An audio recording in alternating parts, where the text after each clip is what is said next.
The roots of the Israel-Iran-America conflict. Imagine waking up to news alerts that missiles are flying across the Middle East. Tel Aviv under sirens. Tehran on high alert. American warships moving into position. This is not a movie. This is a possibility that experts have warned about for decades. But how did the world reach a point where a single mistake could ignite a massive regional war between Iran, Israel, and the United States? To understand that, we must go back in time. Section 1, the 1979 turning point. Everything changed in 1979.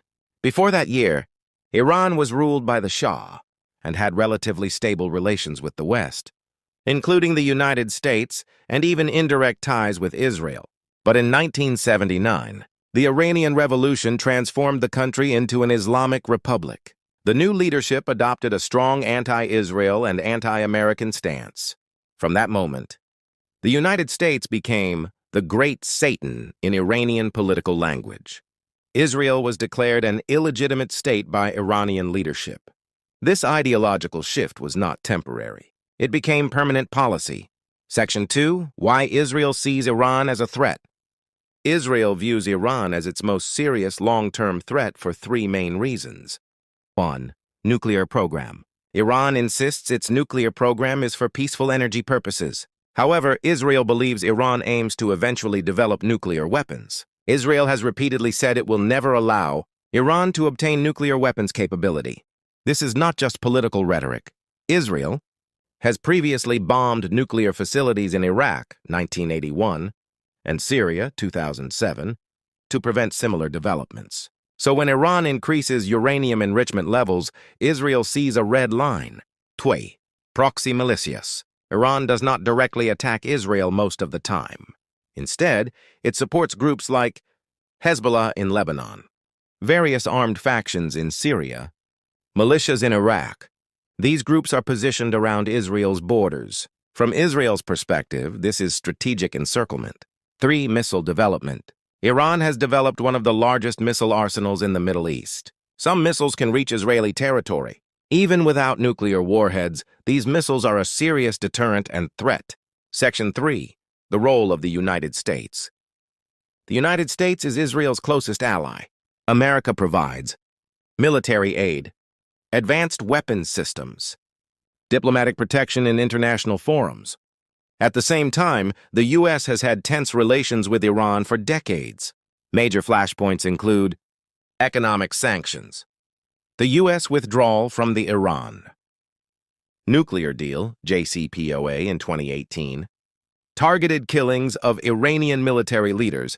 The United States sees Iran as a destabilizing force in the Middle East. Iran sees the U.S. as interfering in regional sovereignty. This creates a triangle of tension. Section 4, the Supreme Leader's power. To understand how war decisions might happen, you must understand Iran's power structure. In Iran, the Supreme Leader holds ultimate authority. Ayatollah Ali Khamenei controls the armed forces, influences foreign policy, oversees intelligence operations.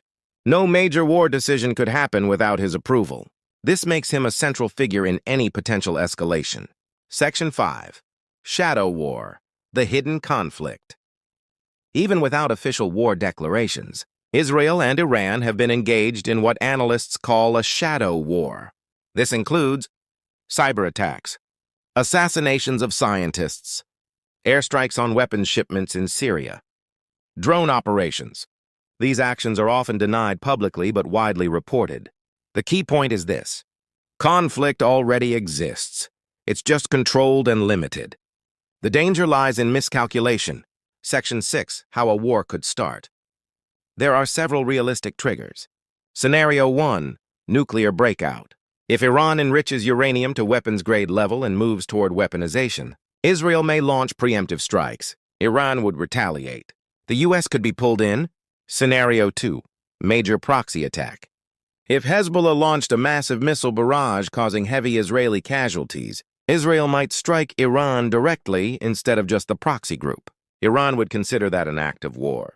Scenario 3, direct attack on U.S. forces. If Iranian-backed militias killed American soldiers in large numbers, Washington might respond directly against Iranian territory.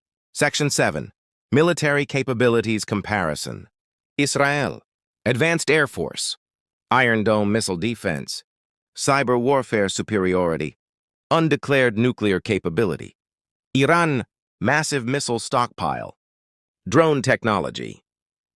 Naval disruption capability in Strait of Hormuz. Regional militia network. United States.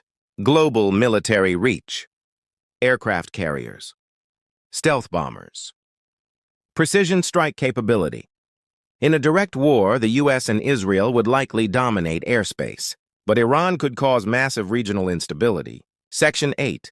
Why full-scale war has not happened. Despite tension, full war hasn't happened because all sides understand the cost would be enormous. Oil markets would collapse. Regional chaos could spread. Civilian casualties would be devastating. So far, deterrence has worked. But deterrence is fragile. If war erupts, how it would unfold, and what it would mean for the world. Opening scene, hook, first 60 seconds. The sirens begin before sunrise. In Tel Aviv, families rush toward shelters. In Tehran, military commanders are awakened by emergency calls. In the Persian Gulf, American aircraft carriers move into combat position. Within minutes, social media explodes. Missile trails light up the night sky. This is no longer a shadow war. This is open conflict between Iran, Israel, and the United States. But how exactly would such a war unfold? Let's break it down, phase by phase. The first 72 hours. Modern wars are decided quickly. If Israel believed Iran was close to nuclear weapon capability, it would likely launch a massive surprise air campaign. Israel's opening strategy. Israel's Air Force would aim to destroy nuclear enrichment facilities, target underground missile storage, eliminate high-ranking military commanders, cripple air defense systems. Israel has advanced stealth aircraft and precision-guided munitions. Speed would be critical. Surprise would be essential. The U.S. role in the first hours. The United States might initially provide satellite intelligence, cyber support, aerial refueling, naval missile defense. If Iranian retaliation targeted American assets, Washington could enter direct combat operations. American aircraft carriers in the region would launch jets within hours. This would escalate the conflict dramatically. Phase 2. Iran's response. Iran would not stay silent. Its response would be designed to show strength, not just to Israel, but to the entire region. On ballistic missile barrage. Iran possesses one of the largest missile arsenals in the Middle East. Dozens, possibly hundreds, of ballistic missiles could be launched toward Israeli cities and military bases. Israel's Iron Dome and Arrow defense systems would intercept many, but not all. Even a small number of successful strikes could cause significant casualties and psychological shock. 2 proxy forces activate. Iran has invested decades building regional alliances. Groups like Hezbollah in Lebanon could open a northern front against Israel. Militias in Iraq might target U.S. bases. This transforms a bilateral war into a regional confrontation. Suddenly, multiple borders are active. 3. Strait of Hormuz threat. The Strait of Hormuz is one of the most critical oil shipping routes in the world. Iran has the capability to disrupt shipping using naval mines, fast attack boats, anti-ship missiles. Even limited disruption would cause oil prices to surge overnight. Global markets would react instantly. Phase 3. Cyber warfare. The battlefield is no longer only physical. Cyber attacks would likely target power grids, airports, banking systems, communication networks. Both Israel and Iran have advanced cyber capabilities. The United States has some of the most powerful cyber units in the world. Hospitals could lose power. Stock markets could freeze. Air traffic systems could face disruption. This would be war in the digital age. Would Iran's supreme leader be targeted? The most sensitive question. The supreme leader of Iran, Ayatollah Ali Khamenei, holds ultimate authority over military and strategic decisions. Targeting a nation's top political authority is extremely escalatory. Historically, major powers avoid direct assassination of heads of state because it removes diplomatic options. It guarantees severe retaliation. It risks international condemnation. If such a strike were attempted, Iran would likely interpret it as an existential attack. The conflict could shift from limited war to total war. That's why most analysts believe leadership. Targeting would be considered only in extreme scenarios. Human impact, the civilian cost. Wars are not fought only by governments. They are suffered by ordinary people.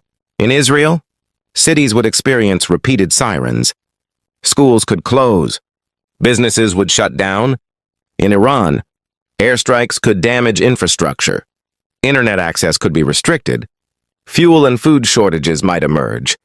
Refugee flows could increase across neighboring countries. Hospitals would face overwhelming pressure.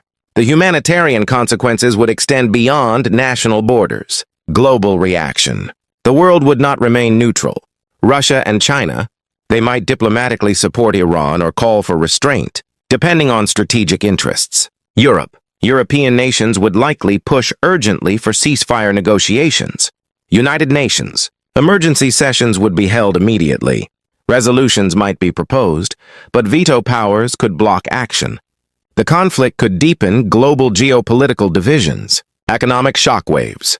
The Middle East is central to global energy supply. If oil shipments are disrupted, fuel prices worldwide would rise. Inflation could accelerate. Developing economies would suffer heavily. Stock markets would drop. Air travel costs would increase. Shipping insurance rates would spike. Even countries far from the battlefield would feel the effects. Could it turn into a long war? There are two possible directions. Best case scenario. After intense fighting, international pressure builds. Ceasefire negotiations begin. Back-channel diplomacy works. Nuclear inspections resume. Damage is severe, but contained. Worst-case scenario. Hezbollah fully joins conflict. U.S. ground forces deploy. Regional countries are drawn in.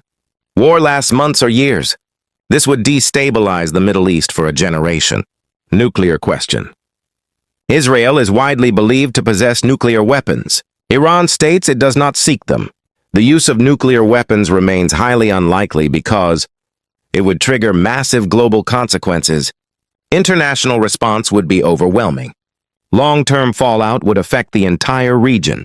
But in extreme survival scenarios, deterrence theory becomes unpredictable. This uncertainty is what makes experts nervous. Why war has not happened yet. Despite tensions, full-scale war has been avoided because all sides understand the cost. Economic consequences would be enormous. Civilian casualties would be high. Diplomacy, even limited, still exists. Deterrence has worked so far, but deterrence depends on rational decisions. And perfect calculations are rare in high-pressure situations. Final message. A war between Iran, Israel, and the United States would not be a short headline. It would be a global turning point. It would affect energy, security, alliances, and daily life across continents. The real question is not just who would win. The real question is, would anyone truly win? History shows that wars often begin when leaders believe they have no other option. The hope of the world is that dialogue remains stronger than destruction.